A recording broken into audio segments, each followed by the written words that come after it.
On February 27, 1987, Nightmare on Elm Street 3: Dream Warriors hit theaters and was instantly a success both critically and financially. 25 years after its release, it is still widely regarded as one of, if not the best, Elm Street film ever made.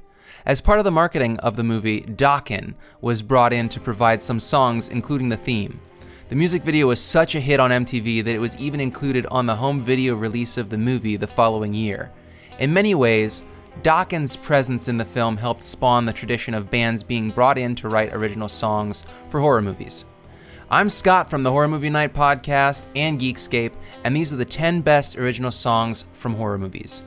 We're kicking it off at number 10 with Sorcery, I'm Back, from Rocktober Blood.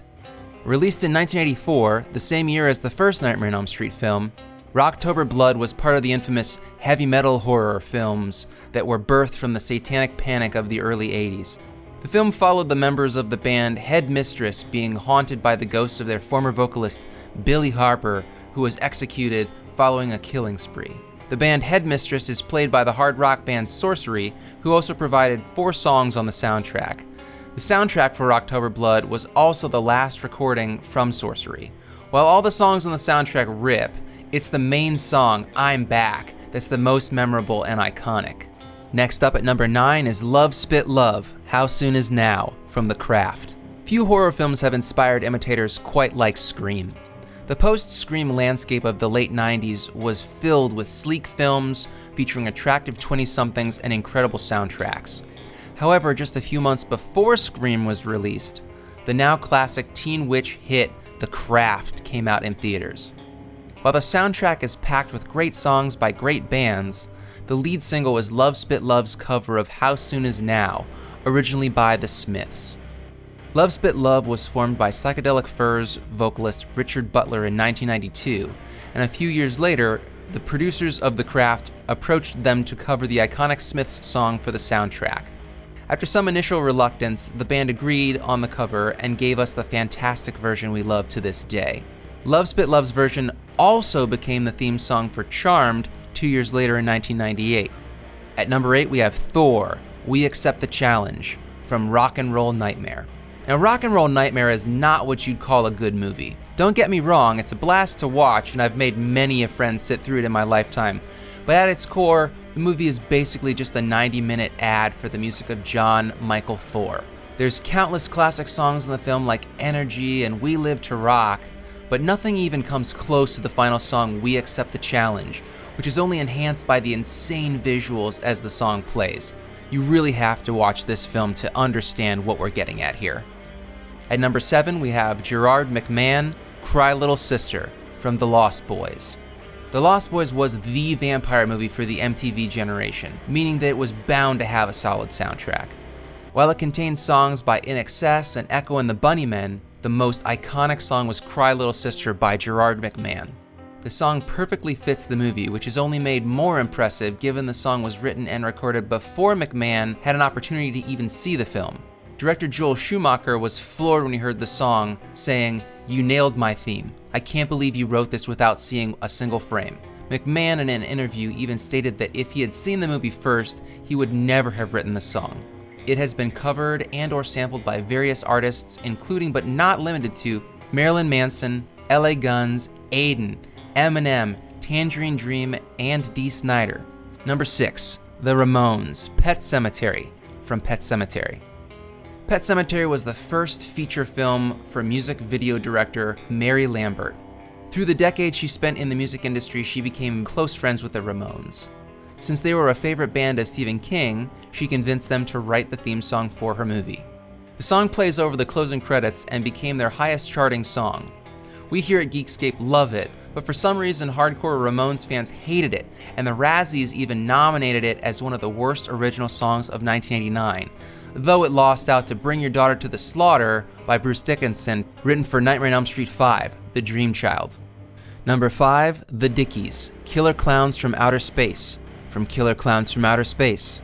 Okay, Killer Clowns from Outer Space is one of those films that if you're of a certain age, you undeniably saw it the week that you had free cable growing up. The film would have been memorable in its own right with its incredible clown costumes, unique kill scenes, and overall comedic tone, but throw in the Dickies theme song and it just takes it to the next level. The Dickies blended their punk aesthetic with a circus music-inspired guitar riff, as well as circus and clown imagery in the lyrics. As soon as the drums hit, you know exactly what you're in for with this movie. Number 4 is Goo Goo Dolls' I'm Awake Now, featured in Freddy's Dead, The Final Nightmare. A few years before their acoustic ballad Name was released, the Goo Goo Dolls were a rock band with some roots in the punk scene. Before their mainstream success, they were contacted by New Line Cinema to write the theme for 1991's Freddy's Dead, The Final Nightmare. While I'm Awake is fairly obscure to fans who discovered the Goo Goo Dolls following the breakout success of their album A Boy Named Goo, or the slightly more iconic soundtrack appearance in City of Angels, for some Freddy fans, this song is one of the best things to come out of Freddy's Dead. But not for us at Horror Movie Night, we stand that film like crazy. Number 3 is Birdbrain, Youth of America, from Scream. The third act of Scream opens like this. School is canceled due to the Ghostface murders, so of course everyone is heading to Stu's for a party.